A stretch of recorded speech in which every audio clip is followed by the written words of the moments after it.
Hi, hello there.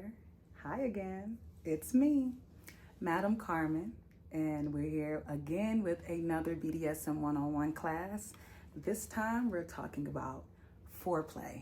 Now, before we get into this class, I want you guys to take the time to actually subscribe to this channel right now. Make sure that you like this actual video and share and comment and let me know what you think.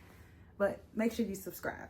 One of my favorite steps to enjoying a pleasurable moment through an energy exchange with someone else is the initial steps, the initial exchange, which we would call the foreplay. Or sometimes foreplay is also referred to as outer course. Anything involving sex or intercourse, foreplay or outer course is something sacred, very specific to each individual. I often hear more femmes or women or vulval owners or femme presenting humans who align and identify more with foreplay and the intimacy of foreplay. This is not to say that penis owners, masculines, men, whatever you identify as outside of a woman doesn't or do not enjoy foreplay. It just means that it's more common that women desire more intimacy. This is also not to say that foreplay isn't important. Foreplay is very important for all parties involved. This is how we get ourselves warmed up for the rest of the spice. I know most often when we are in moments of pleasure and intimacy and we're trying to get into that intercourse, we want to get straight into it. But foreplay helps us warm ourselves up, become more vulnerable, become more open, gives us that time we need to build up that arousal. Sometimes it takes time for people to build up that moment of arousal, even if they are stimulated. My personal preference to initiate foreplay or outer course are light and gentle touches and grazes and hugs and kisses, just along the skin and everywhere else. I say focus on the erogenous zones, which would be the neck area, nape area, under your arms, breast, genitalia area, inside the groin area, your butt, your feet. There are different areas of erogenous zones, and sometimes erogenous zones are very specific to the individual. Just because I'm naming these areas doesn't mean that they are the areas that your partner may find erogenous. I personally love the fondling of certain parts of my body and certain areas of my body that are considered erogenous zones, just like my neck. I love my neck sucked and kissed. I love my armpits, under armpits to be, because I have underarm hair. Okay. For them to be massaged and stroked. I also love for my breasts and my nipples to be massaged and stroked as well. As well as a little tug here and there, maybe some nibbles. But this is how you get me nice and spiced. One uncommon erogenous area for myself is also my eyebrows, my brow line. I love to have my eyebrows massaged. It's very interesting. I like it. Something about these erogenous areas that just bring me and others into a subtle subspace, meaning that we are in just an outer body moment of experiencing this pleasure. And it doesn't often gravitate into a deep subspace, but it gets you to that area of arousal to where you are now indeed ready for intercourse. Foreplay doesn't always have to lead to intercourse, although that is like the appetizer to the entree, if you will. But just like an appetizer, you can just have the appetizer without even bothering with the entree being intercourse, of course. That's a good appetizer. The Dom, I often like to explore different practices and kinks to incorporate into foreplay. Just like aftercare, foreplay does not require gender roles, nor does it require power exchange. Foreplay is just pleasure. Foreplay is what you make it. Whatever that you require and what you need to get yourself warmed up and get yourself heated and get yourself aroused prior to intercourse, or just to bring upon an arousal to get you stimulated. Today, I'm going to break down some ways, regardless of gender, regardless of power exchange and dynamics, of how we can properly execute foreplay. Before initiating foreplay, foreplay is not just the prelude to the main event or the appetizer to the entree. It's an essential component of intimacy. Sets the stage for arousal and enhances physical connection. It also fosters an emotional and intimate relationship between both parties, or all parties involved in this particular exchange. For initiating foreplay, it's best to focus on pleasures of self. In my previous classes, I always make sure to let everybody know that it's very important to establish your list of kinks, fetishes, limitations, basically your do's and don'ts, your wills and won'ts. You need to establish that prior to foreplay. You should already have an idea of what brings you to arousal, so nobody has to just guess. That kind of takes the fun out of the foreplay. If you have to kind of go, do you like this? Oh, you don't like that? It kind of gets distracting, and it also may turn you off and may prevent you from even getting to the foreplay stage. To prevent that, learn what you like and you don't like. And it's okay if the list is short. It's okay if you feel like you don't have enough or you feel like you missed out on something. Having a list means that you can add to the list later. Publishing these already help to establish the foundation of your intercourse or your outer course. Same kinks and limits will help establish and set the tone for what to expect with your foreplay. Negotiation help establish boundaries. We can freely play knowing and keeping in mind what a person's boundaries and limits are, what they are able to receive and what they will not receive, what they will reject, what they will and what they won't do.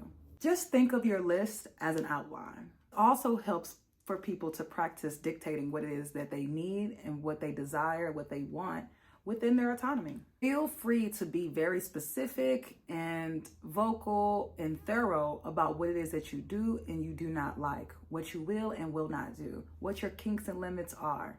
It's important to be thorough. It's important to be more aware than less. For starters, if you enjoy dirty talk, that is something that you should add to your list of kinks or fetishes, depending on what level of dirty talk, what dirty talk does to you. If dirty talk brings you into an orgasmic climax, or does it just arouse you and stimulate you to get to that climax? Is it necessary, or is it something that you can do without, but you also still enjoy? Maybe your dirty talk comes with a little degradation. That is something that should be communicated. Dirty talk could be anything. It could be a little bit of humiliation. It can be praise kinking. It could be the degradation. It could be all of the above. Ooh, you're my sweet, sexy slut. Oh my! Your pleasure is what you truly desire to achieve. Pleasure varies for everyone, so this is why those lists are so important. Not everyone's list is going to be the same, although there may be some mutual and some things that align between you and your partner. That is why it's important to make that list and create that list so you can know what things that you can mutually enjoy together. People's pleasure may not even derive from a sexual aspect. It may be more of a asexual perspective, or just more of a physical human experience versus a sexual human experience. Some people like to be mind fucked. So not even having a physical experience, but more a mental experience. All about what you consent to and what you desire. Once you've established your kinks and limits, it is now time to communicate these kinks and limits to your partner. This is known as the negotiation process. I talk about this often, like in pretty much every class that I've had.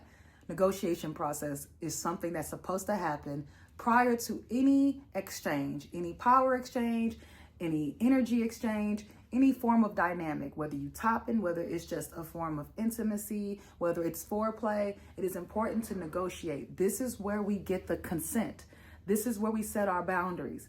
This is where we have a better understanding what a person wants, what a person desires, and what a person will not put up with. If there are things that don't align, don't do it. Only focus on the things that you guys align with. If there's only a couple of those things, expound upon those things. Maybe add a little bit more detail, a little bit more information about just the depths and the extremities of how this particular kink or fetish could actually be practiced between you guys. Bullying is never tolerated. Stand strong and firm in what you believe and what you desire and what you don't want and do not tolerate. Stand firm in those beliefs. If there is any shaming, any bullying, any manipulation tactics, those are red flags. Red flags. Also, remember, we're not talking about just negotiation. We're talking about foreplay. But like I said, foreplay is a form of outer course. It is a form of an energy exchange. So, like I said, before any energy exchange, it is important to have that negotiation process. Now that we've actually went over the negotiation process again, it is important for us to now understand how we get into that foreplay stage. Also, one must be aware, what it is that you desire during foreplay may not be what it is that you desire throughout the whole form of intercourse or energy exchange. So you may need that dirty talk in the beginning, but you may not want that consistently throughout the whole exchange. That is something that should be communicated during the what? Negotiation process. There you go, you got it. Come on now. Some examples of genderless foreplay. Nipple play, because regardless of gender, we have nipples. Kissing, and not just on the lips. There are other areas of the body that may need to be focused on when it comes down to kissing. Henceforth, the erogenous zones. Speaking of erogenous zones, the inner thigh is a great genderless area for us to initiate or to focus on foreplay. That includes rubbing, touching, firm grabs, scratching, a little nibbles, bites, suckles, sucks, hickeys, all of those different things within someone's limitations. Always ask, that is a part of the negotiation process. Again, my favorites is light breathing by the ear. So someone breathing inhales and light and exhales along your ear and your neck and nape area. Whew, man, that brings so many tingles. Just even thinking about it is kind of stimulating me. Foot worship is another one. I'm not going to say that everyone has feet because everyone's situation is different. But when it comes to genders is not specific to feet. Or I should say, feet are not specific to gender. So therefore, whether you are a man, woman, non-binary, trans, or whoever, your feet could be an open area, a free range area for foreplay. And that means that you can do the same thing that you do with the inner thighs, nibbles, scratches, pulls, tugs, bites, sucks, all of that. Butt rubs and gropes are also genderless areas to perform foreplay. We love our butts. If you are a butt person like I am, then butt rubs, squeezes, bites, suckles, all the same thing, but in that derriere area. Of course, enthusiastic consent is implied, but also, let me make sure I say it.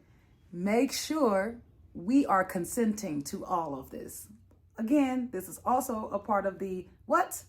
Negotiation process. Yay, look at, you guys are catching on, you're catching on. Foreplay also allows time for relaxation and communication. This is where we know what we like, what we don't like, and what a person is open to doing and open to exploring with you, as well as people who are more closed-minded. You are now able to see just how open or closed-minded your partner is, or how willing they are to perform these pleasures that you so desire, as well as, vice versa. Engaging in foreplay can lead to increased erection and lubrication, meaning the more foreplay, the wetter, the more erect.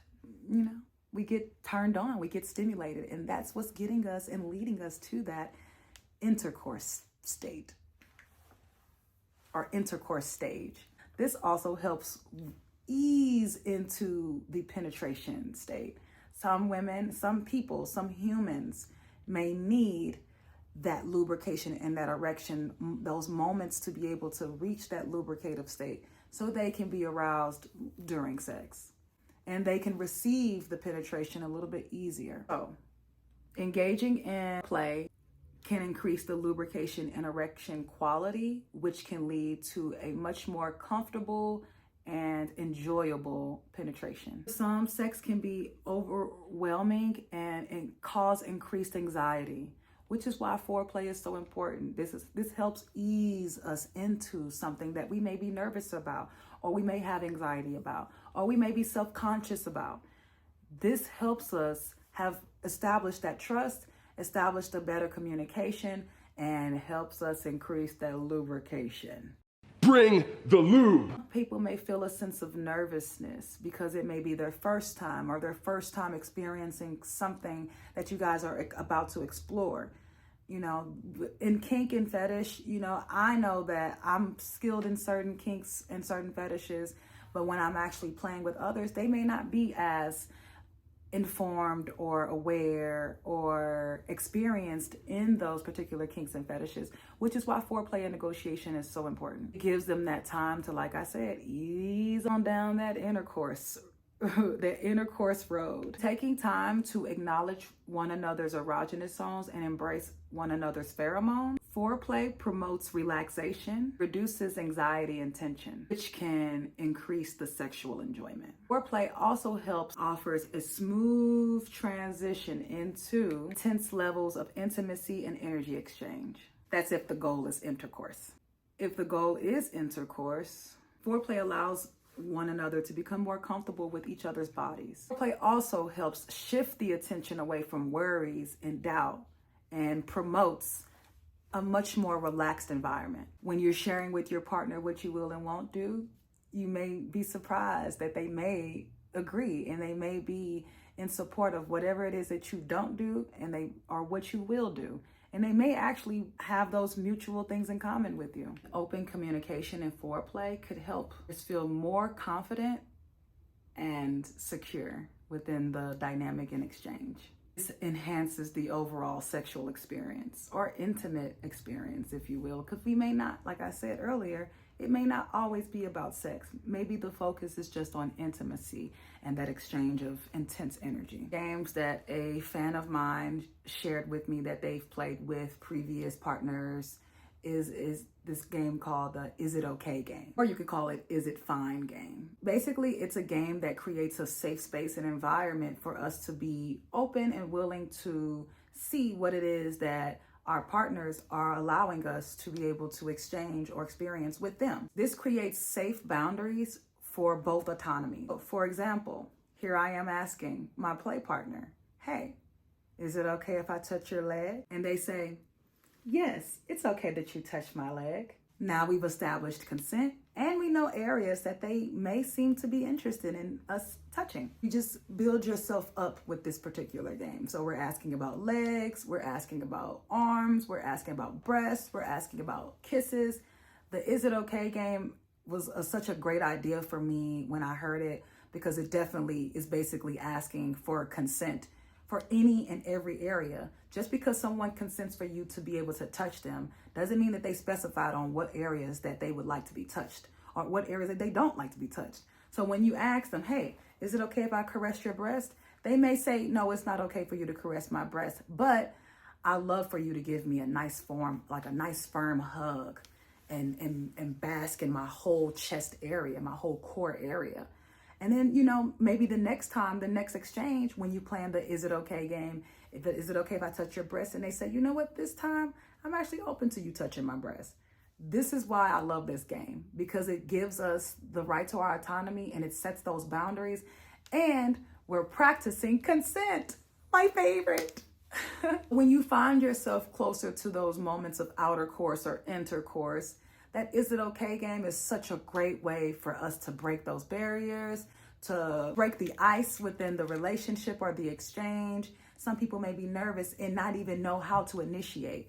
That Is It Okay game is such a great game to play when you're trying to initiate intimacy and intercourse in a very healthy way and safe way. Now, like I said, before I go into the next part, I want to make sure that people know that when you are playing that Is It Okay game, that is a mutual exchange. So that means one partner asks the question and the next partner asks the question. It shouldn't just be one person asking all of the Is It Okays, because honestly, if someone was to do that to me, I'm just kind of like, well, do you want to be touched? Like, are you just here to just touch on me? Is it okay? Like, is it okay if I touch you? You know, so for me, I like to be able to initiate as well as well as being able to be physical, be more intimate and caressing to my particular play partners. I said earlier, it fosters a better connection and forms a better line of communication between you and your partner. I mentioned before, foreplay can be just that within itself, and that outer course is where we end at, or it could lead to intercourse. Either way, whatever you leading to, or you following up with, or you are ending with, should be negotiated prior to play. Regardless of the reason, it's great to have options. Also great to have a better understanding of the potential intercourse that may happen. Foreplay helps us to also avoid any triggers or traumas that may arise with people. We are often discussing these particular traumas and triggers previously to this intercourse through the negotiation process.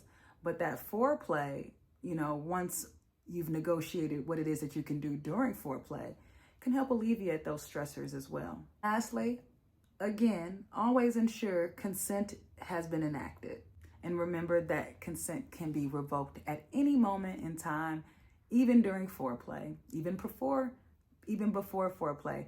Foreplay may even be where you limit and where you stop at. That is all about foreplay. Peace.